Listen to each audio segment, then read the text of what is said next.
Francisco Iglesias, que tal? Boas tardes. Hola, boas tardes, que tal, Óscar? Que tal? Bueno, dicía eu antes que este ano son, podemos dicir, ata 4 equipos, como mínimo, non? Os que loitan por eses postos altos da clasificación. Eso sí, hai que ter en conta que hai un rival que vai a ser complicado de batir en esta tempada, o Racing Club de Ferrol. Sí, efectivamente, como ben diste, vai ser complicado batir o Racing, o que seamos 4 ou máis, incluso hai outro par de equipos que están a 4 puntos, Nosa, por exemplo, os que siguen aí loitando polos postos que podemos acceder ao Campeonato Gallego, non? Que ao final é o que pensas, porque polo que dices do campeonato, efectivamente, parece que o Racing non cede, non baixa o pistón, entonces, bueno, vai ser complicado alcanzar a primeira plaza. Bueno, o Olímpico, como decimos, se mantense aí arriba, agora mesmo cuarto, eleva 3 victorias consecutivas desta pasada xornada en As Pontes, contundente, 4-1. Sí, partido, bueno, salida complicada, porque ao final todos os desplazamientos en todas as categorías, sobre todo aquí en veterano, ¿no? Que si hai compromisos máis ou menos para todas as persoas, con familia e todo. Entonces, cada vez que nos toca un desplazamento, sempre temblamos a ver canta xente vai. Bueno, gracias a Dios fomos ben, o equipo participou ben, e sí, sacamos uns 3 puntos moi valiosos.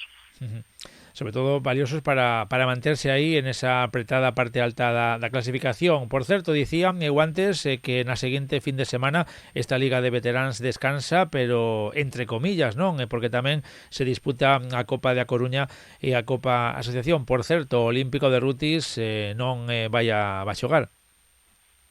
Efectivamente, bueno, a Copa é un tema voluntario, que nestes últimos anos, como a diferencia antigamente, ¿no? Que se xogaba ao finalizar as ligas, agora non, agora se xoga durante a tempada, así nos puentes en días festivos. Entonces nós este ano optamos por non inscribirnos para ter a xente liberada e descansar e recuperar lesións e todo isto nestes puentes, ¿no?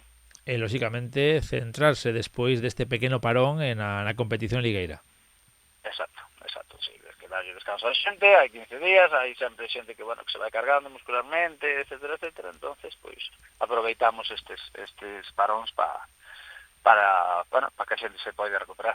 Pois esperemos que sexa para ben, que se recuperen sensacións, xa pensando o que vai a ser o seguinte rival dentro de 15 días, o Ural Español. O Ural, sí, na casa. Temos Ural na casa en 15 días e, esperemos que a xente descanse este fin e veña con ganas para seguir aí enchufados nesa persecución que temos, neste caso ahora Carral, Penouqueira e nós, polo Racing, non? Vai ser difícil, pero hai que seguir aí ás pensas de que o Racing algún día tamén tenga algún pinchazo. Pois que sirva para descansar este pequeno parón e que sobre todo o Olímpico de Rutis xunto con Fontemayor continúen aí loitando por eses postos de privilexio. Francisco, como sempre, moitísimas gracias por atendernos. Moi ben, gracias a vos. Un saúdo, ata logo. Gracias.